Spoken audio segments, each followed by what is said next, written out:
Hey guys, welcome back to the channel. In today's video, we're going to go ahead and give you guys an update on all the tanks while I do a water change on this guy right here, which is my biker tank. Houses my 2 Enleys, my 3 Laps, my Novice, and that little Danoid back there, which is coming to the camera right now. Pretty curious. Pretty sick. If this is your first time here, my name is Brian and I make all kinds of freshwater fish keeping videos. In this channel, I'll cover things like DIY projects related to the aquarium hobby, along with giving you guys updates on all of my fish. So if you like what you're checking out, stay tuned and hit that subscribe button, and I appreciate your support. Before we get started, what I'm going to do here is remove this glass lid. I was supposed to water change the other day, but didn't really have much time to do that, so that's why I'm doing it today. But yeah, I'll give you a minor update on the poly filter. It's doing pretty good. It's sucked up all kinds of stuff in the water column. As you can see, when the bikers are very chill, the water column is pretty clear. I'll go ahead and record it with my other camera so you can see it better. But it's only really stirred up when the bikers go crazy. So let me go ahead and grab the hose. So water change this guy's pretty easy. I have a camera to help monitor, which is right here. Take out my buckets. This here. Secure this here. I got this. This is a siphon thing that I use to help start the siphon. There you go. And now the siphon started. Put the hose in the bucket. Always make sure you unplug your heaters. One thing that I added for this sump is this like quick disconnect button thing. So it's like a red button where you can click it on and off, and then it'll turn on and off your pump in here, so it's a lot easier when you do water changes. Okay, so updates. My 2 captive bred Enleys are growing pretty fast. I think they're about 13 to 14 inches right now, and then my wild caught lap is catching up to them quickly, and my captive bred lap are the smallest of the bunch. My plan is to move those 2 big ones into the house aquarium. That tank is by 24, so they're gonna have a little bit more room to swim around and turn around and whatnot.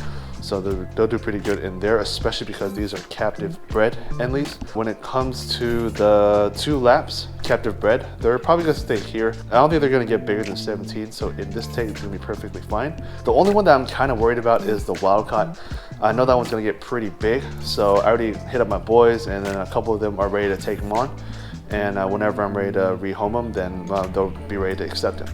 Anyways, the bikers are doing way better in this setup right here.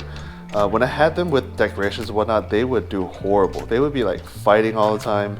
Sometimes they wouldn't eat, sometimes they would never come out. And at night they would spaz. I had a security camera on this tank that would have night vision and whatnot, and I would see my bikers go crazy. They would smash into all kinds of stuff, and it was just really bad when it comes to having decorations in here. So went ahead and took them all out, and now they're all pretty chill. The cool thing about bikers is there's some fish that just won't eat anything that you give them, and when you throw it in the tank, you have to throw it in a certain way or whatever. But when it comes to bikers though, you just know that they're gonna eat everything. So that's a very good plus side when it comes to keeping these fish for sure. When they're really active, they really fill out this aquarium a lot, especially now that they're grown.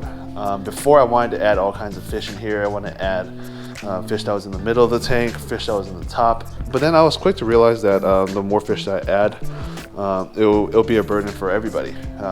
Pretty much when the bikers swim around and stuff, they're just like tanks. They don't really care what's in their way. They're just gonna smash straight into it. And sometimes one of my Enleys and my Laps, they like to swim together, and when they swim together, it's nuts. Like they'll take up the whole front panel of this tank. But as for the filtration system for this aquarium, I still have this sump right here, which is my DIY K1 sump out of a 20 gallon long. Still have little attachments like the hang on back, refugium and whatnot. So I added in this little mesh. I never gave you guys an update on this, but the reason why I have that is because I have shrimp in here, right? And then they started breeding. Just in case the babies want to jump out, I have this net here so it kind of catches them. And it's been working because, let me see if I can show you.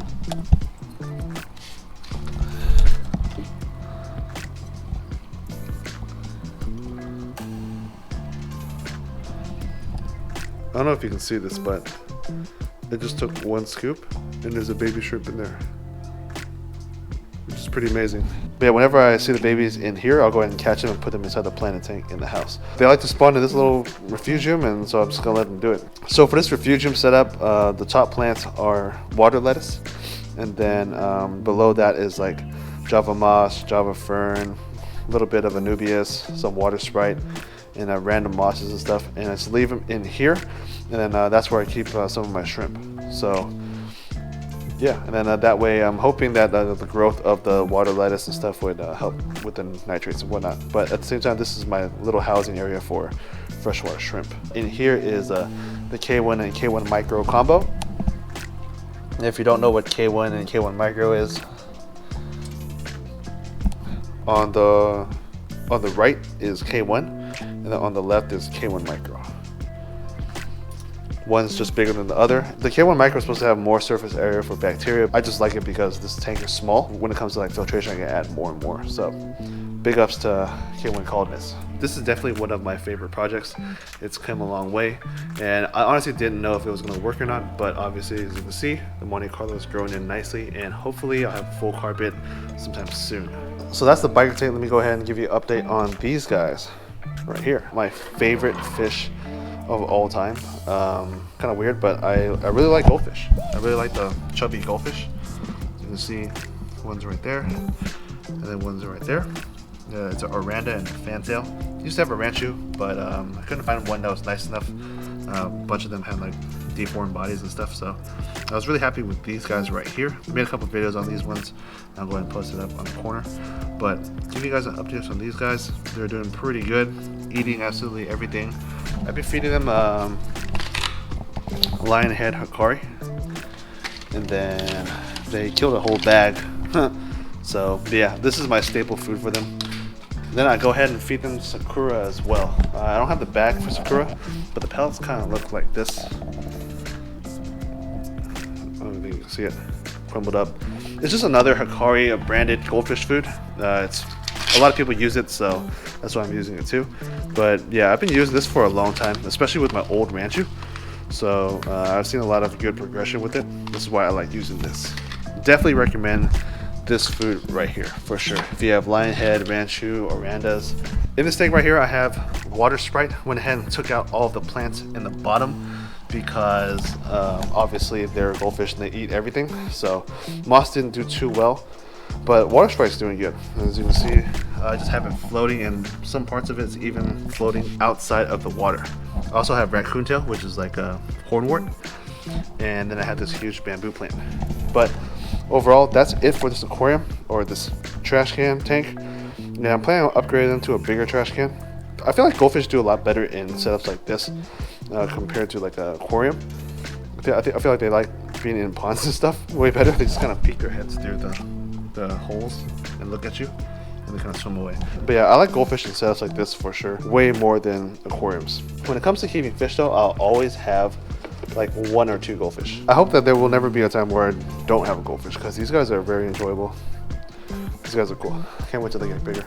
So yeah, for the goldfish, I have this thing right here, which is an outdoor tub. I don't really have much in here right now. I only have like minnows and stuff, but I definitely want to try this out. I'm just trying out new setups and whatnot, like sponge filters and what equipment can do good outside, and then lids.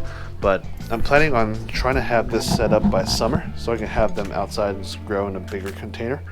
Right now this one's like a 30 gallon, but I want to get like a 50 or 100, and maybe even a 300 gallon, but we'll see.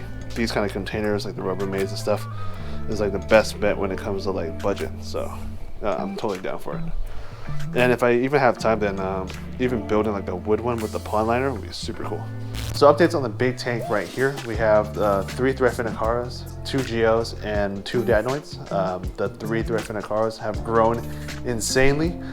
They're just as big as the geos now. These are the 3 threadfin acaras that I had in my filter a long time ago. I bought them a long time ago when I had my Pyra. I was trying to have them as tank mates and stuff, but then I got afraid that the Pyra was going to eat them, so I went ahead and put them in the sump. And this is pretty much what stopped my deep sandbed filter. And yeah, I still have these 3 fish. They've grown drastically, but it's pretty crazy to think that these 3 are living in the sump I was talking about earlier. But if you're ever wondering about my threadfin acaras, I still have them and they've grown insanely big. When it comes to the two geos, nothing really changed with them. I think they're about max size. I initially bought them to help with the bikers substrate and whatnot when I had them outside. But then I thought that they'd do a lot better in here with the thread fin cars. They kind of look the same, so figured that they'll just have them in that aquarium. With the addition of these two dinoids right here, they're doing pretty good as well. So the way the tank setup is, the middle has driftwood. There is a Anubias and Java fern. Easy plants to grow in this type of situation. And then the danoids will pretty much live in the middle structure, and then the geos will be kind of like wandering around in the tank. You would think that the geos would be a good dither fish for danoids, but in my case, the danoids can really care less when it comes to what fish is in the system. They just want to hide and do their own thing. And then I think until they get bigger, that's when they'll really show their personality. But yeah, I'm definitely hoping that these two danoids right here will grow to be like the danoid I have outside, where it's not afraid of cameras, not afraid of anybody, have their own personality. So yeah, it's definitely gonna be something that I'm looking forward to. The tank I want to give you guys an update on is my 10-gallon planted tank. This one had the most changes when it came to like inhabitants and plants and whatnot, so this one was pretty exciting. I added so much plants in here that I've actually had to take some out and put it into my bigger tank, but now it's kind of equaled out and whatnot, so it looks a lot better than I initially had it. So the bottom has all kinds of subwassertane growing. Now they're growing in shrubs, so it looks a lot more natural than when I first added them into this tank. Have all kinds of Java fern. It looks like a jungle in this aquarium, which is the cool part about it. With the Java fern growing, the hornwort growing in the back, the random anacris that's growing back there, and then also this little random plant that I have absolutely no idea what it is. I just got it for really, really cheap at the local pet store. It sold me for like $1 or something, $2, $1 or whatever. But I picked it up and it's been growing in here ever since, so it's doing pretty good.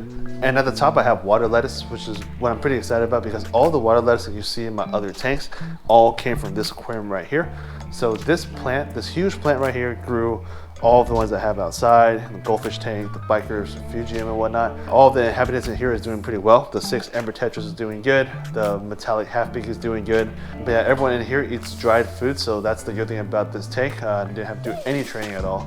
So I'm really happy about that. Especially with this metallic half-beak, I thought I would have to feed it like bloodworms and whatnot, but this guy just ate pellets like the first day, so that's something that I'm really happy about. And the shrimp are doing good.